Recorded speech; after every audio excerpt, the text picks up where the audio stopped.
오늘 여러분과 함께 말씀 나눌 제목은 기도의 응답입니다. 먼저 잠깐 어제 나누었던 기도의 방법에 대해서 잠깐 복습하겠습니다. 여러분께서 기도하실 때 기도 그냥 하시면 됩니다. 특별하게 방법이 잘못되고 그런 거 없어요. 그냥 하시면 됩니다. 그런데 조금 더 기도를 여러분께서 힘있게 하실 수 있도록, 그리고 구체적으로 할 수 있도록 제가 기도의 방법에 대한 말씀을 어저께 나눴습니다. 기도는 여러분께서 하나님께서 올려드리시되 구체적으로 들으시는데, 기도의 그 내용에는 크게 세 가지. 먼저 기도하실 때마다 여러분 감사를 올려드리시고, 감사는 구체적으로 적극적으로 감사의 제목들을 찾아서 하나님께 감사하시고, 두 번째는 회개.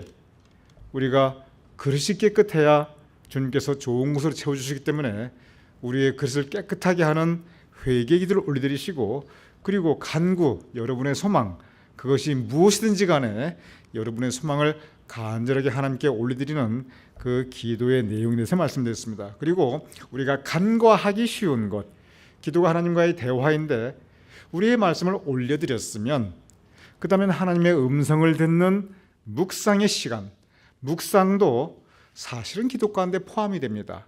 그래서 기도 이후에 여러분께서 묵상하며 성령의 감동, 감화, 역사심을 여러분께서 기다리는, 또한 체험하며 순종하는 그 묵상에 대해서 함께 말씀을 나누었습니다. 연장선상에서 어제 기도의 방법에 대한 부분을 조금 더 여러분과 말씀 나누고, 그리고 오늘 주제인 기도의 응답으로 또한 들어가도록 하겠습니다. 개인 기도는 여러분의 개인의 기도입니다.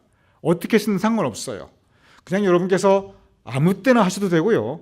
그냥 기도 그냥 여러분 중언부언 하셔도 되고 횡설수 하셔도 되고, 이 순서가 바뀌는 건 없어요. 간구를 먼저 하시고 회개를 다음에 하시고 아무 상관없습니다. 묵상하시다가 또 막 기도하시고 기도하시다가 묵상하시다가 아무 상관없어요. 여러분께서 그냥 이렇게 뒤죽박죽으로 기도하셔도 하나님께서 다 알아서 들으십니다. 그러니까 개인 기도는 상관없어요. 그런데 기도에 제가 오늘 개인 기도와 더불어서 꼭 여러분께서 알아두셔야 될 부분, 기도의 방법 가운데 몇 가지만 더 말씀을 드리도록 하겠습니다. 개인 기도와 달리 대표 기도가 있습니다. 오늘도 성혜성 권사님 대표 기도 해드렸습니다. 대표 기도는 개인 기도와 달라요. 개인은 여러분의 기도입니다. 왜 우리가 대표 기도라고 하냐면, 그날 함께 있는 그 회중, 속회이든 또는 어떤 모임이든지, 그것이 수요 예배든지 새벽 기도든 대예배든지 그 회중이 있습니다. 그 회중을, 크건 작건 그 회중을 대표하여 올려드리는 기도가 그것이 대표 기도입니다. 우리 신앙생활 가운데 가장 쉽게 접하는 대표 기도가 주일 대표 기도 있습니다. 수요 예배 대표 기도 있어요. 그리고 토요 예배 대표 기도가 있습니다. 보통 우리가 일주일에 최소한 3번의 대표 기도를 접하게 됩니다. 그런데 이 대표 기도는 다시 말씀드리지만 이 회중 전체를 대표해서 올려드리는 기도이기 때문에 개인 기도와는 그 기도의 방법과 내용 자체가 달라집니다. 우리 신앙생활 하시는 분들 가운데 그런 분들 계세요. 대표 기도 올라오시면 갑자기 까매지셔요. 멍해지시거나 가슴이 콩당콩당 뛰시고 말문이 콱 막히시는 분들이 계십니다. 자연스러워요. 많은 분들이 그렇습니다. 왜냐하면 내 기도를, 개인 기도는 하나님만 들으시는데 대표 기도는 회중이 전부가 다 듣고 있거든요. 그래서 이 대표 기도는 어떤 경우는 연습과 훈련이 필요하기도 합니다. 저는 대표 기도 하시는 분들에게 꼭 가능한 한, 여러분 의무사항은 아니에요. 권장사항입니다. 꼭 그렇게 할 필요는 없지만 제가 권면하는 것은 기도문을 미리 써오시라고 권면을 드립니다. 그리고 대표기도 맡으신 분들은 우리 예비원장님께서 우리 교회 대표기도 매뉴얼이 있어요. 무슨 기도가 매뉴얼이 있나? 이게 대표기도이기 때문에 매뉴얼이 있습니다. 그래서 이렇게 기도를 하시라는 구체적인 지침서가 있습니다. 여러분 그래서 그 매뉴얼을 받아가시고 한번 리뷰해 주시면 대표 기도는 이렇게 하는구나, 여러분이 아실 수가 있어요. 그런데 왜 제가 가급적이면 써오시라고 하냐면, 이것이 준비된 기도, 그리고 우리 모두의 마음을 담아 올려드리는 기도이기 때문에 미리 써오는 기도가 여러분에게 성령의 인도하심을 따라 그게 아니고 훨씬 더 준비된 기도입니다. 잘못하면 대표 기도를 기도문 없이 하면 즉흥적인 기도를 할 수가 있어요. 개인 기도는 즉흥적인 기도 아무 상관없어요. 하나님께서 다 정리해서 들으십니다. 근데 대표 기도는 하나님만 들으시는 게 아니라 우리 모두 함께 그 기도를 같이 올려드리고 있기 때문에 그래서 기도문을 써오는 것이 좋습니다. 내용은 대표 기도 똑같이 감사의 기도, 회개의 기도, 간구의 기도 이 세 가지가 다 들어가시는 것이 좋습니다.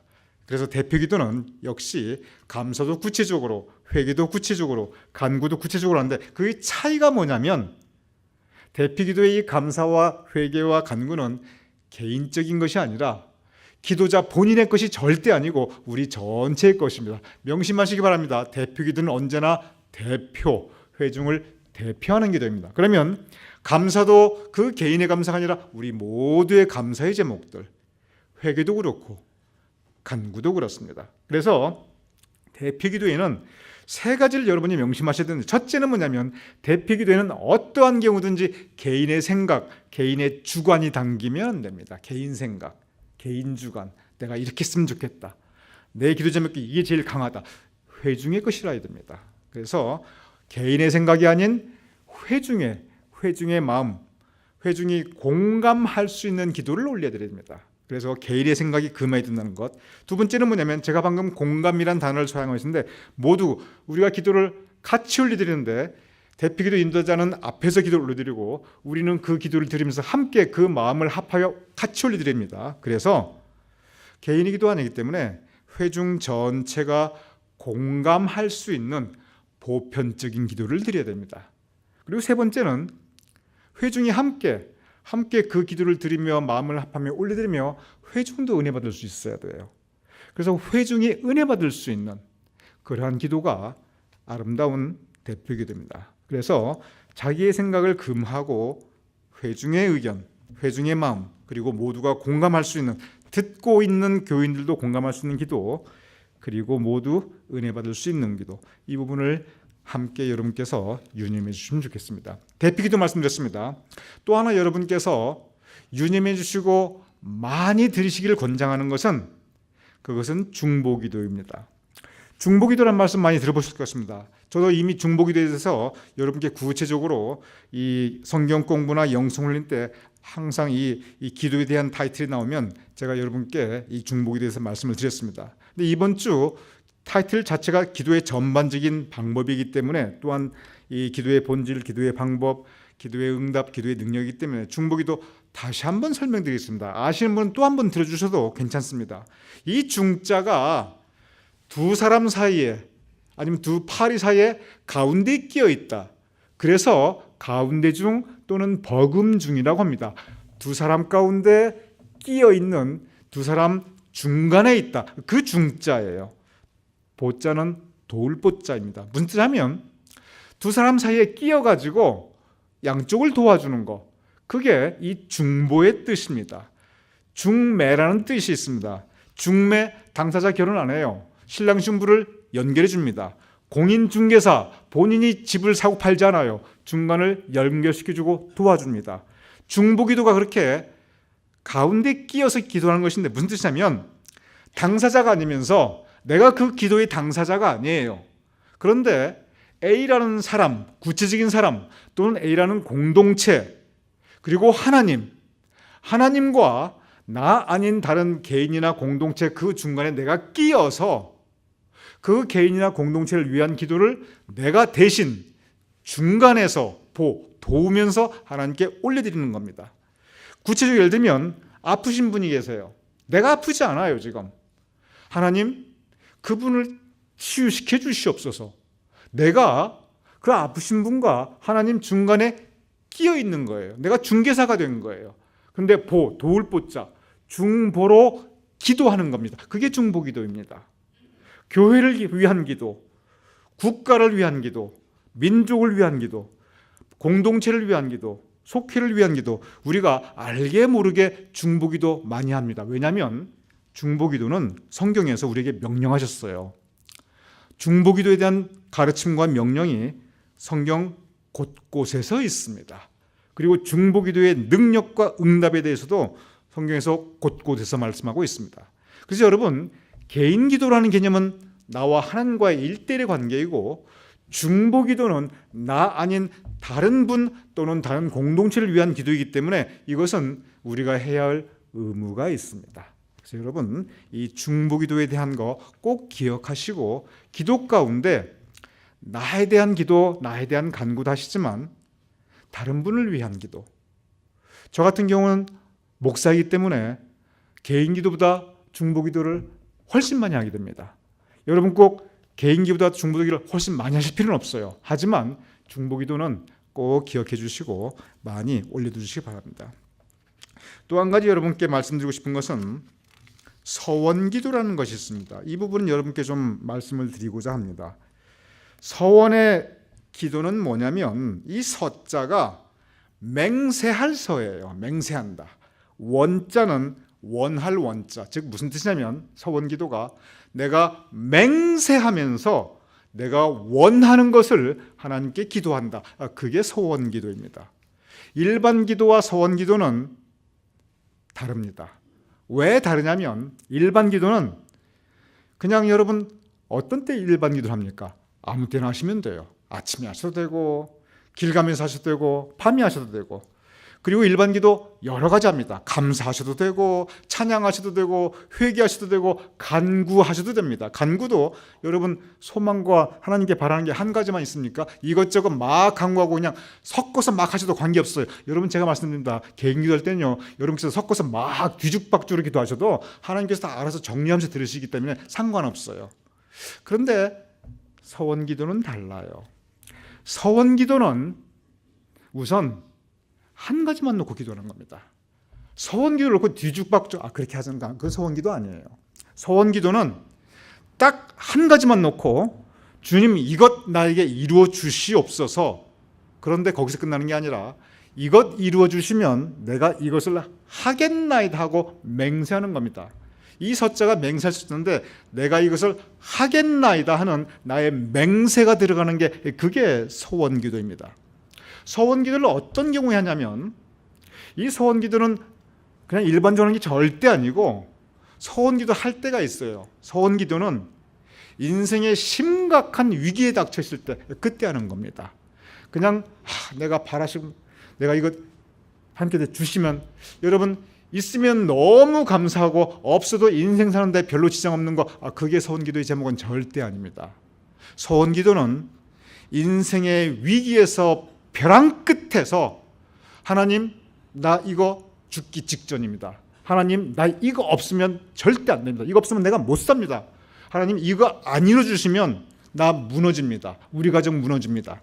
이런 인생의 절박한 위기와 벼랑 끝에서 그것이 무엇이든지, 가장 많은 서원 기도의 제목에 가만히 보면요, 질병이에요. 병에 걸렸을 때 가장 많이 서원 기도하게 됩니다. 그리고 두 번째는요, 절박한 경제적인 어려움 가운데 기도하게 돼요. 그리고 세 번째 이유가 가만히 보면 가정에 대한 거예요. 어떤 경우든지 위기입니다. 그래서 서원 기도는 언제 하느냐? 인생이 위대이고, 그리고 서원 기도는 얼마나 자주 하느냐? 대개 서원 기도 많이 하잖아요. 평생의 서원 기도 아무리 많이 해봐야 두세 번입니다. 여러분 절대 서원 기도 함부로 하지 마세요. 평생에 많이 해봐야 두세 번 하는 게 그게 서원 기도예요. 어쩌면 평생에 한 번 정도밖에 못 할 수도 있어요. 왜냐하면 인생의 위기이니까. 저는 여러분께서 서원 기도 하실 일 없기를 바랍니다. 이유는 뭐냐면 기도하지 말라 그 뜻이 아니라 서원 기도는 위기에 닥쳐서 하는 게이기 때문에, 제가 우리 성도님들 서원 기도 안 했으면 좋겠다 이 얘기는 뭐냐면 우리 성도님들이 그런 위기, 서원 기도를 할 필요가 없기를 바라는 거예요. 그래서 여러분 서원 기도는 평생에 많아야 두세 번 하는 거, 아니면 한두 번 하는 거, 이거 기억하시고 절대 함부로 하지 마시기 바랍니다. 구체적으로 서원 기도 어떻게 하는가? 여러분 서원 기도도 방법이 있어요. 첫째는 서원 기도는 기도의 제목을 정합니다. 여러 가지 아니에요. 딱 한 가지예요. 서원 기도는 언제나 한 가지만 하는 겁니다. 한나가 두세 가지 기도하지 않았어요. 뭐 다윗이나 저기 여러 가지 이렇게 서원 기도한 우리 성경 인물들이 있는데 많이 기도하는 한 가지 기도예요. 한 가지를 정하시고, 대개 보면 그 한 가지 있고 거기에 딸리는 뭐 두 가지, 근데 본질적으로는 언제나 하나예요. 기도 제목을 정하고, 그리고 이것도 위기 상황에 대한 기도입니다. 위기 상황 아니면 서원 기도할 필요 없어요. 두 번째는 뭐냐면 맹세, 하나님에 대한 약속을 정합니다. 약속이 없으면 그건 서원기도가 아니니까. 세 번째는 뭐냐면 기도합니다. 계속 기도합니다. 응답받을 때까지 기도합니다. 응답이 어떤 방식으로든지 기도합니다. 네 번째는 뭐냐면 응답이 그 기도를 들어주셨으면, 내가 소원 기도한 대로 들어주셨다. 그럼 네 번째는 그 약속을 어떻게 해야 된다? 지킨다. 이게 소원 기도예요. 근데 소원 기도할 때 어떤 일이 생기냐면 소원 기도를 했어요. 근데 들어주셨어요. 근데 막상 그 약속을 지키려고 보니까 지키기 힘든 상황이 되었거나 지킬 수가 없는 그런 입장이 되어버렸어요. 여러분 그런 경우가 있을까요? 없을까요? 있을 수 있어요. 성경이 참 친절하고 자상하게 그런 경우에 어떻게 하라는 지침이 있어요. 그런 경우 어떻게 하냐면요, 먼저 회개해야 됩니다. 성경에 나와 있어요. 하나님, 내가 하나님께 약속을 드렸는데 이거 지킬 수가 없습니다. 성경에 보면, 구약에 보면은 그것도 제사장 앞에 나와서 그 회개하라고 그러는데 여러분 제 앞에 올 거 없어요. 종교개혁 이후에 회개는 여러분께서 직접 하시면 되지 제 앞에 올 거 없어요. 하나님 앞에 진심으로 회개해요. 내가 이 약속을 하나님께 올려드렸는데 응답을 주셨는데 이루어주셨는데 근데 내가 지킬 수가 없습니다. 회개하시고 지킬 수 있는 약속을 다시 하는 거예요. 그게 소원기도 이후에 응답은 받았는데 약속을 지키지 못할 경우에 그 부분입니다. 그래서 소원기도에서 가장 조심할 것은 뭐냐면 기도를 올려드리는 걸 조심하는 게 아니라 맹세, 이 부분에 대한 조심입니다. 함부로 하면 안 되고 반드시 지킬 수 있는 약속을 올려드려야 됩니다. 지키지 못할 약속을 함부로 하는 것은 하나님과 사람 앞에 실현하는 것이기 때문에 하나님께서 기뻐하지 않습니다. 그래서 지킬 수 있는 약속을 그 맹세를 하는 게 좋습니다. 이것이 서원기도입니다.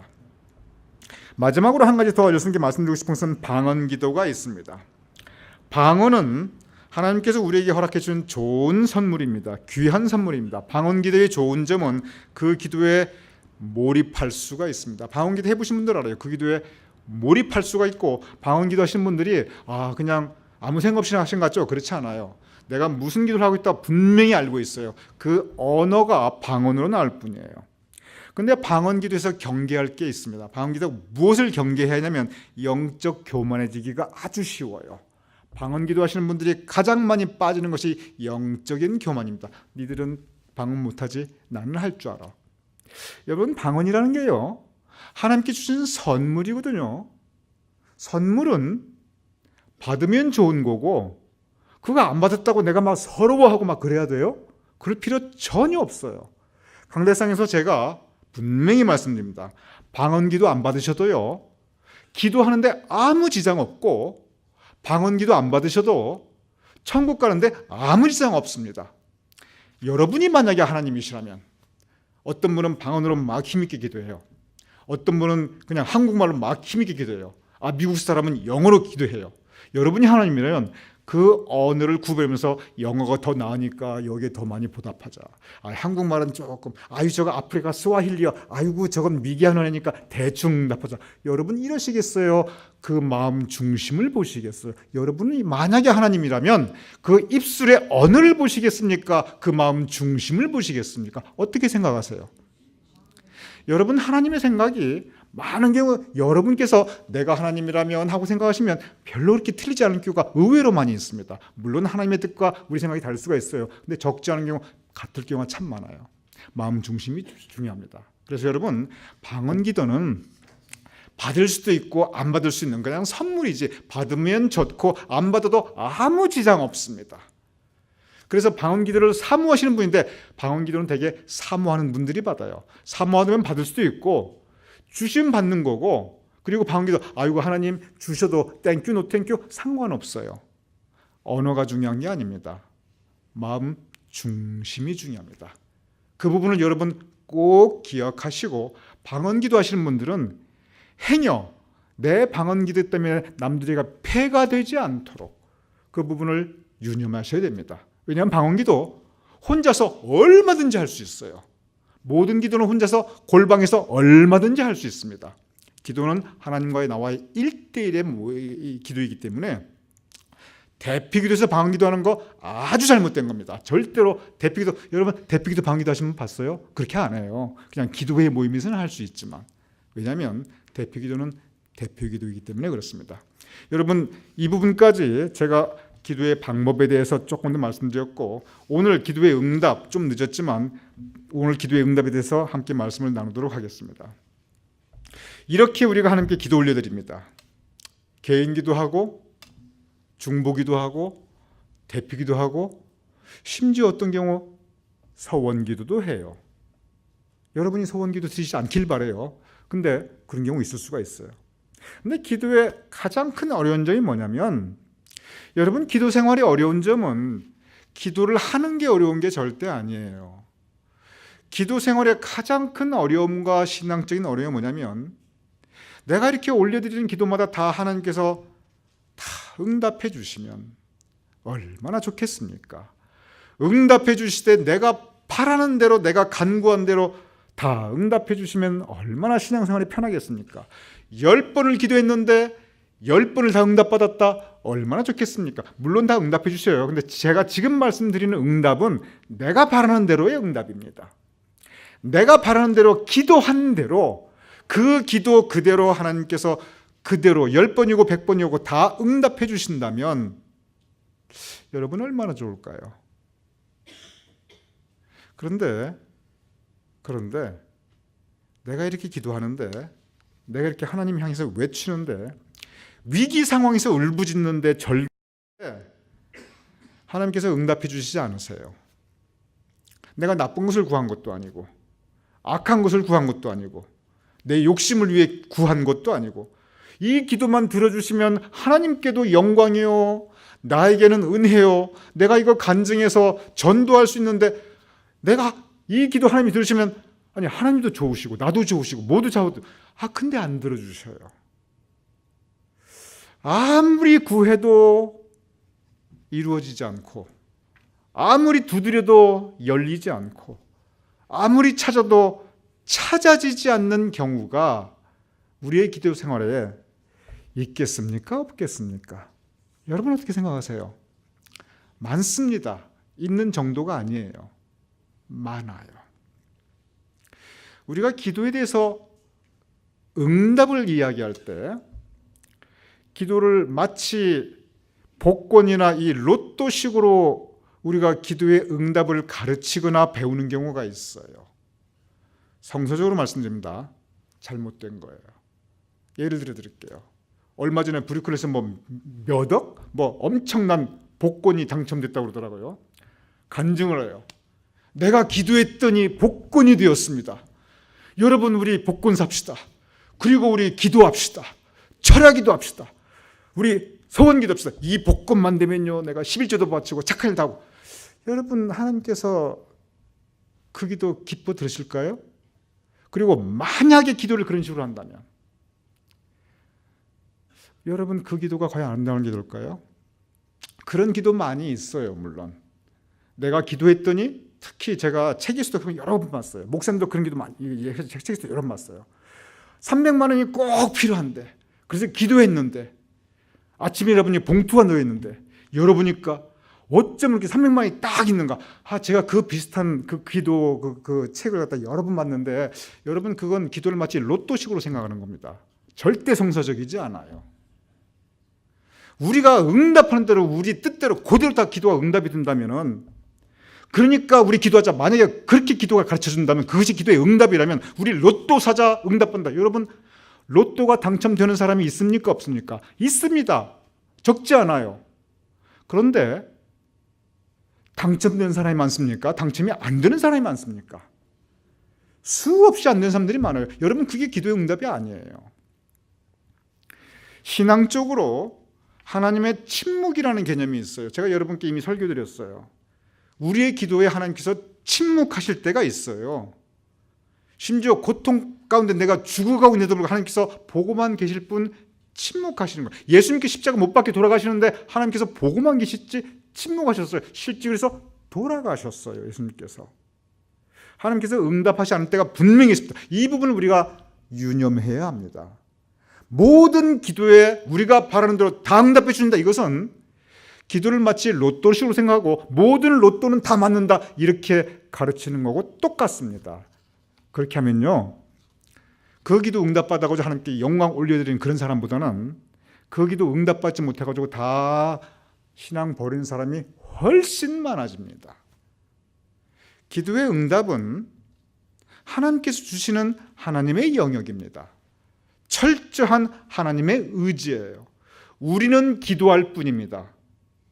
응답은 우리의 기도의 능력이 아니고, 다시 말씀드립니다. 응답이 우리의 기도의 능력이 아니고 응답은 하나님의 은혜예요.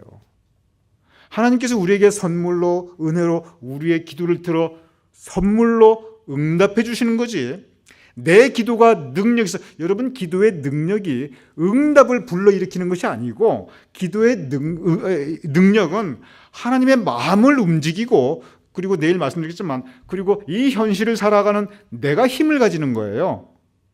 응답은 주시면 감사한 거고, 안 주시면은 여기에 담겨있는 하나님의 뜻이 무엇일까? 우리는 묵상해야 됩니다. 기도의 응답 두 가지입니다. 첫째, 원한 대로 응답받았으면 감사하면 돼요. 아주 쉬워요. 문제는 원하는 대로 응답받지 못했을 때인데, 그러면 그때는 어떻게 하는가? 예수님과 사도 바울이 바로 그 부분에 대해서 우리에게 분명한 가르침을 주고 계세요. 마태복음 26장 39절에 보면 예수님께서 기도하십니다. 이 잔을 내게서 지나가게 하옵소서. 그리고 마태복음 26장 46절에 보면 일어나 함께 가자, 나갑니다. 예수님께서 기도 올려드리고 일어나 함께 가자 나갔는데, 하나님께서 예수님의 이 기도를 들어주셨는가? 안 들어주셨어요. 일어나 함께 가자 나갔는데 십자가에 못 박혀 돌아가셨어요.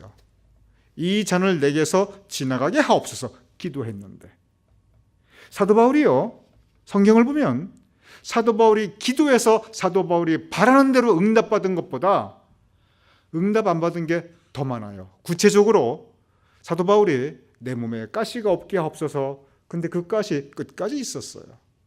내가 예루살렘에 갈 때 내 안전을 지켜주십시오. 예루살렘 가가지고요 죽을 뻔했어요. 내가 로마로 가는데 나를 지켜주십시오. 그 로마에 가서요 순교당해서요 목 잘려 참수형 당했어요. 나 스페인 가서 전도하게 해주셔서 스페인 땅도 밟지 못했어요. 그러면 사도 바울의 이러한 기도, 응답받은 기도보다 응답받지 못한 기도가 훨씬 더 많은데, 그럼 응답을 우리가 어떻게 생각해야 하는 것입니다. 여러분, 응답받지 못했을 때 우리가 해야 되는 것이 세 가지가 있습니다. 이 부분을 꼭 명심해 주시기 바랍니다.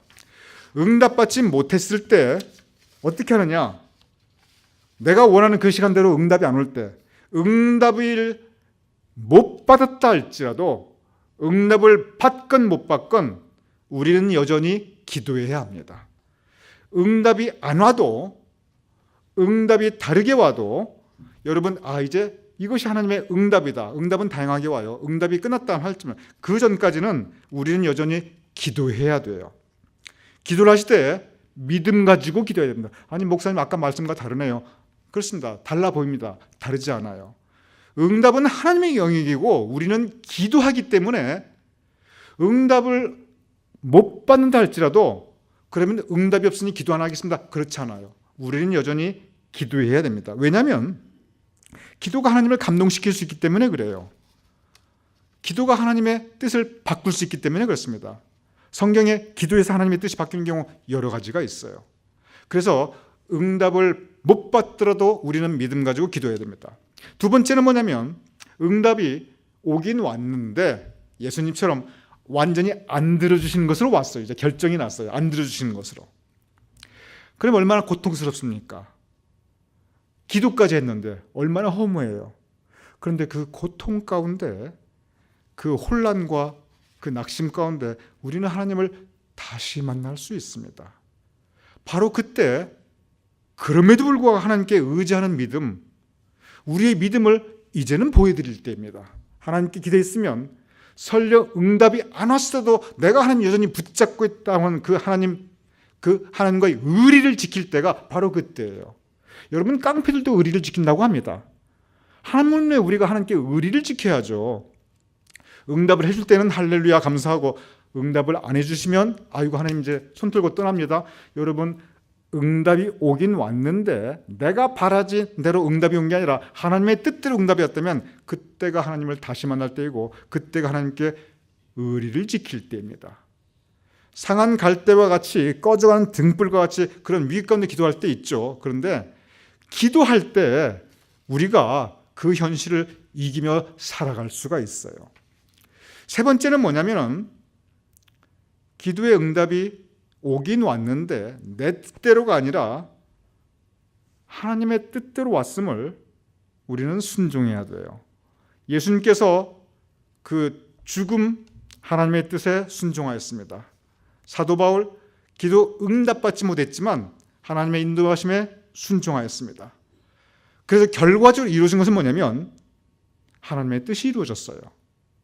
나의 고통 가운데, 나의 시련 가운데, 나의 아픔 가운데 지나고 보니 거기에 하나님의 뜻이 있었구나. 심지어 예수님의 죽음을 통해서, 사도 바울의 죽음을 통해서 하나님께서는 그들의 고통과 그들의 그 죽음을 하나님께서는 사용하셨습니다. 하나님께서 더 큰 뜻을 이루셨어요. 우리는 묵상해야 됩니다. 하나님의 뜻이 무엇일까? 그리고 순종해야 합니다. 기도의 응답, 여러분 기도한 대로 응답받는 거 그분은 감사하면 되는 것이고, 근데 그 응답이 여러분의 뜻과는 다르게 왔을 때 첫째 여전히 기도해야 되고, 둘째 그 고통 가운데 하나님을 다시 만나며 그 믿음을 붙잡아야 되고, 세 번째는 응답 주신 대로 그 뜻에 순종해야 합니다. 여러분, 기도 다시 말씀드립니다. 우리의 영역은 기도하는 것입니다. 응답은 하나님의 영역입니다. 우리는 그 믿음 가지고 기도하면서 하나님을 감동시키시면서 하나님의 뜻이 우리의 기도 가운데 또는 우리와 기도와 다르게 이루어졌다 할지라도 그 뜻에 순종하는 그러한 믿음을 지켜나가는 우리가 될 수 있기를 주님의 이름으로 축원합니다. 우리 함께 기도하겠습니다.